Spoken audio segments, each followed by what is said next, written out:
Good morning, everyone. My name is Christopher Ricker, New York City Parks Environmental Educator in the Greenbelt, and we want to welcome you all to another Greenbelt at Home virtual program. We're just going to give it maybe another minute as folks begin to log on from their mobile devices, computers. So whether you're at home, in school, on a lunch break, in your vehicle, snacking on some snacks, we want to welcome you back to the Greenbelt virtually. And I see some folks are logging on. We're just going to give it maybe another 30 seconds, and then I will pass it along to today's facilitator and Greenbelt environmental educator, Christopher Rommel. Again, we're really excited that we're able to continue to offer these virtual programs to all of you at home. And so whether you are new to the Greenbelt, whether as a patron or a virtual visitor, new or old, we welcome you. So it's a great pleasure that I'm going to pass it along to Christopher Rommel. Hello, good morning, boys and girls. My name is Chris, and welcome to this month's story time. I'd like to welcome back everyone that maybe visited last month or the past couple months, and I also like to welcome new people that are coming in as well. Thank you for giving me your time and letting me come onto your screen, join you on your screens for our lovely frog program. If you couldn't tell, I have all these magnificent frogs on the table, and if you couldn't tell, I had it all on my beautiful bulletin board. We're going to be talking about frogs, and we're going to be reading a nice storybook about frogs and making a fun frog craft that I'll save for the end for you guys. This one's a really cool one. I had a lot of fun with this one. But if a few days from now, it is going to be springtime, March 20th. And springtime comes with it a lot of frog noises. If you've ever walked through the park towards sunset or towards the nighttime, you might hear the croaks of a lot of frogs. And depending on what kind of frog is in the area, they all have different sounds and croaks. And but I think that everyone or a lot of people recognize frogs with their ribbit sound. So if you could all join with me, say ribbit. Ribbit. Say it in a lower voice, ribbit, ribbit. Some frogs have deep voices, and some frogs have high voices, ribbit, ribbit. Good. So I'm going to use my frog friend here. So so all about frogs. Frogs can come in different sizes and shapes. The biggest frog you might find is about 1 foot, maybe a little bit smaller than this guy. And as you can tell, there's also frogs that are really small, like this guy here, maybe half of an inch. So they all vary in different sizes and shapes. When frogs are babies, they are called tadpoles. Can you say tadpoles for me? Good. So frogs, when they're little, they look a little different, right? They don't have arms or legs when they're growing up. They actually look like maybe fishes. You might have mistaken them for fishes in the pond. Well, they only have tails, and they're swimming about in the pond, trying to find food to grow up. And eventually, they will grow their legs. They'll still have their tail, but eventually they lose their tail, and then they'll grow into the magnificent frog that you see here right now. So just like us, when we're little, we don't look exactly like we do when we're grown up. Same thing with frogs and all animals, but this is really different, really strange. So keep a look at it if you ever go to a pond in the Greenbelt. So another cool fact about frogs is that they have really great night vision. So if you're walking along, they're going to see you before you see them. As you can see, their eyes are wide open, so they can see a lot. And plus, they can almost see all around them the way that their eyes are spaced out. We can only see ahead of us, but these guys are always on the look for predators that might be coming after them, so they have to be on the watch. So their eyes are always wide open. Can you open your eyes as wide as you can? Looking right into the camera? That's exactly how frogs are looking. I think it's really funny looking how their faces are looking at us. Also, did you know that frogs can jump 20 times their height? So for this frog, he'd be jumping all the way across the table. If I were to do that, I'd probably jump all the way across the room. Let me see, can you try to jump with me? Jump as far as you can with me. Keep up with the camera. I don't think I got across the room because I'm not a frog, unfortunately. That'd be a cool superpower, though. Did you know that frogs don't drink water? So I'm about to enjoy this nice ice cold water. That's really good. But do frogs drink water? Frogs can actually drink water through their skin. So as they're sitting in the pond or on a lily pad, the water gets absorbed through their skin, so they don't have to drink water. And that's why it's really important to keep our environment really clean, especially if there's toxins or any litter in the water. That actually goes to the frogs, so it's very important to keep our ponds clean, pick up their garbage, so that our frogs get a nice, clean, fresh environment. So I mentioned that frogs come in different sizes and shapes, but if you want to come around here and look at our board, you'll also see that our frogs also come in different colors. So this frog is brown. This is our spring peeper that you'll find here in the grain belt. He's a different shade of brown. He's a little smaller too. And if you head over here, you have our gray tree frog. Really cool, right? You're gonna hear the sounds of them pretty soon in the springtime.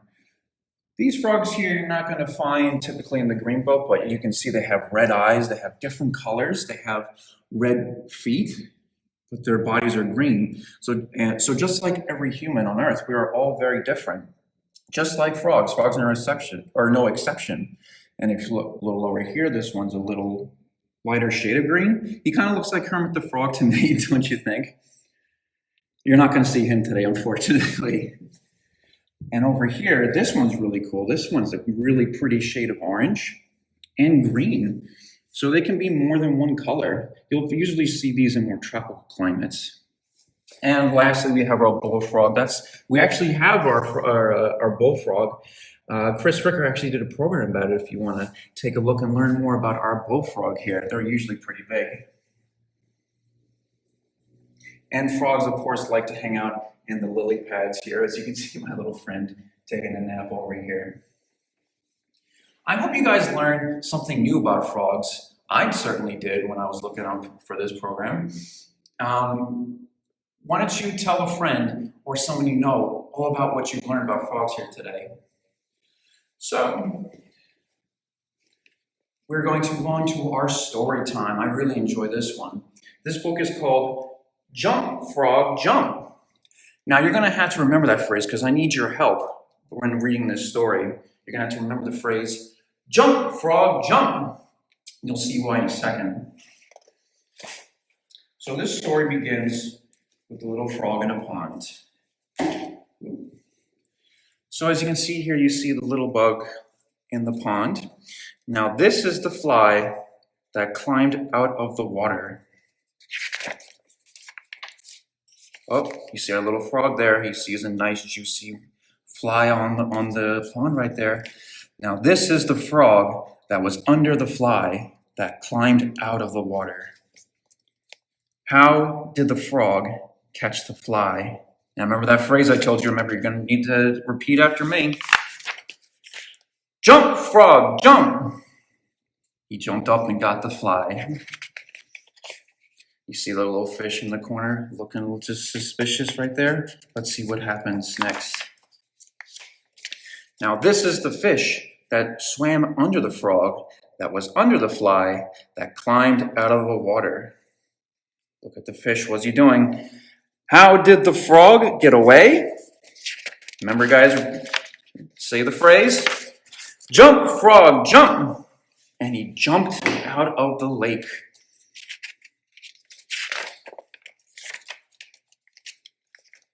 Now, see the snake, not a lot of people like snakes. especially the frog, and we'll find out why. This is the snake that dropped from a branch and swallowed the fish that swam after the frog, that was under the fly, that climbed out of the water. How did the frog get away? Now I need you guys to do a little more with this one. I need you to jump as we say the phrase, right? Jump, frog, jump! And he got away from the snake. So close, but the snake will not get his meal today. But something's lurking in the corner there. What else is going to happen with the frog? Now this is the turtle that slid into the pond and ate the snake that dropped from a branch and swallowed the fish that swam after the frog that was under the fly that climbed out of the water. And now the turtle's chasing the frog. What's going to happen? How did the frog get away? You guys know it. Jump, frog, jump! And he got away from the turtle. The turtle doesn't look too happy about that. But now, this is the net that got wrapped around the turtle, so the turtle's not wrapped up. That slid into the pond and ate the snake that dropped from a branch and swallowed the fish that swam after the frog that was under the fly that climbed out of the water. Now the turtle's all wrapped up. But how did the frog get away? You guessed it. He jumped, frog, jump! And he got away from the net. Oh my gosh, but there's more trouble ahead. Do you see this? So now, let's see if I can do this in one breath. These are the kids who picked up the net that wrapped around the turtle that slid into the pond and ate the snake that dropped from a branch and swallowed the fish that swam after the frog that was under the fly that climbed out of the water. One take. Thank you, guys. But you see them chasing the frog now? How did the frog get away? Jump, frog, jump! And they're chasing him with the basket. All right. Now you see them trying to catch the frog. That is the basket, or this is the basket put over the frog by the kids who picked up the net that wrapped around the turtle that slid into the pond and ate the snake that dropped from a branch and swallowed the fish that swam after the frog that was under the fly that climbed out of the water. Whew. Can you imagine this frog's adventure all day trying to run away from all of these things? But in the end, how did the frog get away? I got you. You thought it was going to be what I said before? Well, it is. He said, jump, frog, jump. And he escaped from danger. Oh my God. Can you imagine all that jumping? Well, that was the story of how the frog jumped and jumped and jumped and got away from everything that was trying to catch him. It's pretty tough. It's not easy being green. It's pretty tough being a frog, jumping and jumping and jumping. Could you imagine if we can jump all day long just like that? So that was called Jump, Frog, Jump. I really enjoyed that book. You can find this in the New York Public Library if you'd like to pick it up for yourself. So we'll put that away for now, and we're going to the main event. So if you see on this table, we have these funny looking crafts right here. Well, me and my friend Jessica actually made these ourselves, and they're really, really simple. These are, all you need is a little imagination and a pair of hands. So if you notice, the hands on the frogs look a little strange. Well, that's because we actually made the feet from our hands. We actually used construction paper and drew out all of the supplies that you needed for this. And I'll show you exactly what you need right now. So all you need is a paper plate that you need to color green. You need green construction paper for your hands. You need black construction paper for the eyes. I know where it's black on the table, but you need black circles for your eyes and the nose. We have a black construction paper for the smile. And we have the eyes themselves. Now you can do whatever color you want for this. As you can see, I did yellow, this is mine. And my friend Jessica over here did white. And last but not least, remember that tongue that tried to catch that insect. We need that to top off the whole experience. So it looks, how did I get it? Or I'll go step by step to show exactly how we did this to get our frog paper plate. And it's really simple. You can find all these items inside the house. If not, you can always get them at the dollar store. It's very simple, very cheap. So like I said, we started with the hands. So we traced out our hands. I think every child did this at some point in their life. So you can see this fits my hand. I used a pen to draw on the construction paper itself, and I cut it out with these scissors. But children, be careful. You want your parents to use scissors. Always use scissors in the sight of an adult. We don't want to do this ourselves. You heard the phrase, don't run with scissors. And we also need some glue. So, to start out with, we have our paper plate. You can color it in with a crayon, with a marker, with anything green that you can find. And we're actually going to glue our hands. Let's see.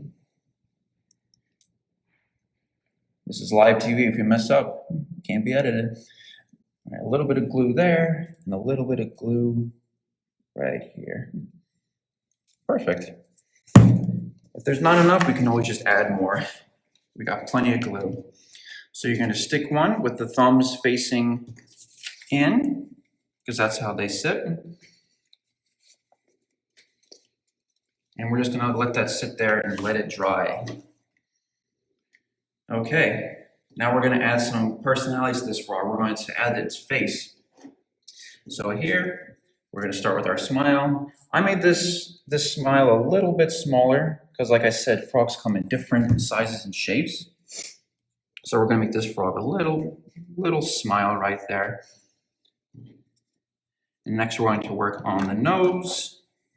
And this can be done in any order you want. I'm not going to tell you how to make your perfect frog.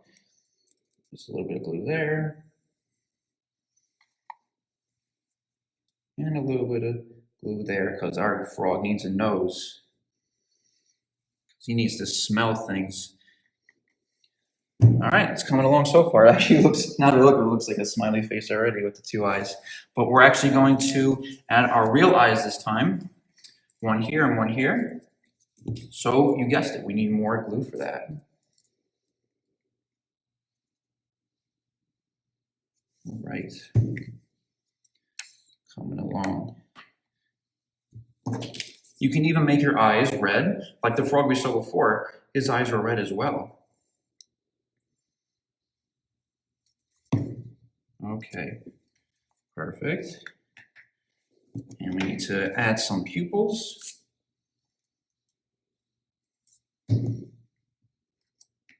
now he can see, at least with one eye so far.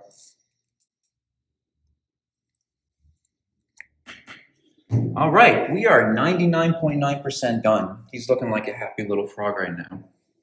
The last step, and maybe the little trickiest part, is the tongue. So how did I get this tongue to wrap around like this? And how to get it perfect so that our frog can catch the insects? Well, to get it curly, you're going to have a long strand of construction paper like this, and you can either wrap it on your finger, but I recommend wrapping it on a pen or a pencil. So just place your finger on the construction paper on the pen and just start wrapping it and wrapping it and wrapping it. And this will guarantee that the frog tongue springs out or curls in. This adds a little more personality to our frog. You see? Perfect. Now, last thing, just going to add a little more glue. Last but not least. And we're going to put in, where's the tongue go? Does it go in the eye? No. Does it go in the paw? No, I'll go, yeah, you're right. It goes in the mouth, right here. Thank you for reminding me. So, if it doesn't curl right away, you can always just do it again, roll it tighter. Roll it tighter a little bit on your finger.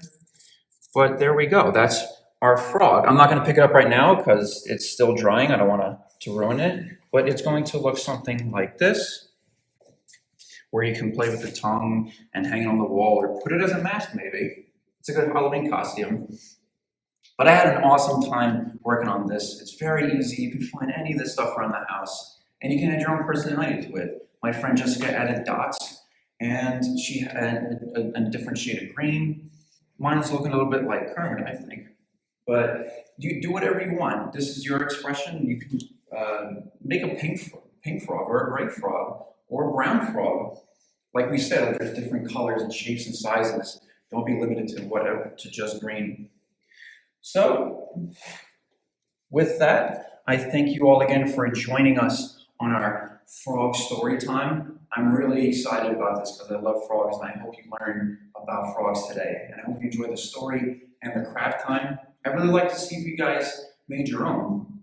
You can always send pictures of that to our Facebook page at Staten Island Greenbelt Education. And don't forget to join us again next month for our next story time. We do this once a month. We thank you for joining us again, and I hope to see you again next month. I really have fun with these programs. So with that, enjoy your day inside because it's raining outside, unfortunately. But once the sun comes out this week, it's going to be springtime. You're going to be hearing all those frogs, and we're going to have a great month ahead of us. So thank you again for joining, guys. Hopping into springtime, do a little bit hop hop. Once again, jump, frog, jump. See you then.